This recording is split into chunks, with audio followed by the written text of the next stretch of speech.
पूर्णमा नमस्कार। अनि आज चाहिँ मेरो दोस्रो भिडियो।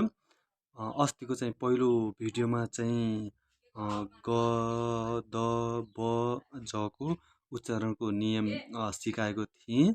अस्ति चाहिँ एकमुष्ट रूपमा सिकाएको थिएँ। आज चाहिँ म दको रूपमा दको चाहिँ थोरै व्याख्या गर्न रहेको छु। अनि ध्यान दिएर सुन्नुहोला। अनि यो यो द चाहिँ अक्षरको सुरुमा आउँदा थ उच्चारण गरिन्छ।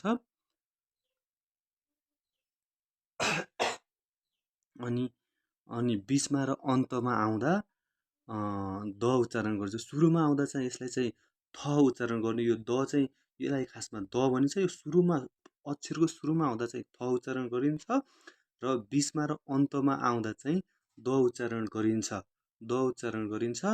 अनि यो झुन्डिएर तल फाच्चिम भन्छ। यसलाई झुन्डिएर आउँदा फाच्चिम आउँदा कि फाच्चिम भन्छ। झुन्डिएर जो शब्दहरू आउँछ नि त त्यसलाई चाहिँ फाच्चिम भनिन्छ। यो फाच्चिम आउँदा चाहिँ यसलाई चाहिँ के उच्चारण गरिन्छ? त उच्चारण गरिन्छ। यसलाई चाहिँ फाच्चिममा तल झुन्डिएर आउँदाखेरि त उच्चारण गरिन्छ भने जस्तै हामी उदाहरण यहाँ मिनिङहरू हेरौँ। अनि थात्ता थात्ता थात्ता भयो। यो चाहिँ के भयो? थात्ता भयो कि। अनि यो सुरुमा आउँदा यो द हो नि त। यसलाई चाहिँ यो सुरुमा आउँदाखेरि के भयो? हामीले थ उच्चारण गर्यो। यसमा आ लागेर था भयो। थात्ता भन्यो चाहिँ यसलाई चाहिँ यो फाच्चिम आएको पनि द नै हो नि त। त्यही भएर यसलाई त भन्यो। थात्ता थात्ता भनेको चाहिँ बन्द गर्नु। थात्ता भनेको बन्द गर्नु। अर्को छ थुत्ता। यो अगाडि आयो नि त। त्यही भएर यो थ यसमा उ लाग्यो थु भयो।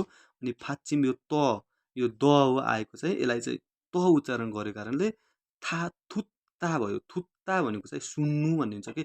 थुत्ता भनेको के हुन्छ? नेपालीमा चाहिँ सुन्नु भन्ने हुन्छ।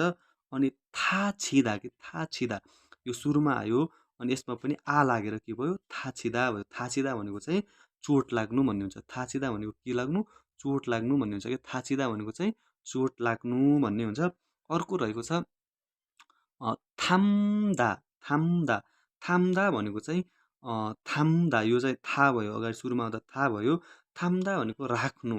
थाम्दा भनेको चाहिँ राख्नु भन्ने हुन्छ। थाम्दा भनेको के हुन्छ? राख्नु है त। थाम्दा भनेको चाहिँ राख्नु भन्ने हुन्छ। अर्को रहेको छ मुत्ता। मुत्ता भनेको चाहिँ सोध्नु के। मुत्ता भनेको के हुन्छ? सोध्नु भन्ने हुन्छ। मुत्ता मुत्ता यो फाँच्चीमा आयो नि त। त्यही भएर मुत्ता भनेको सोध्नु भन्ने हुन्छ।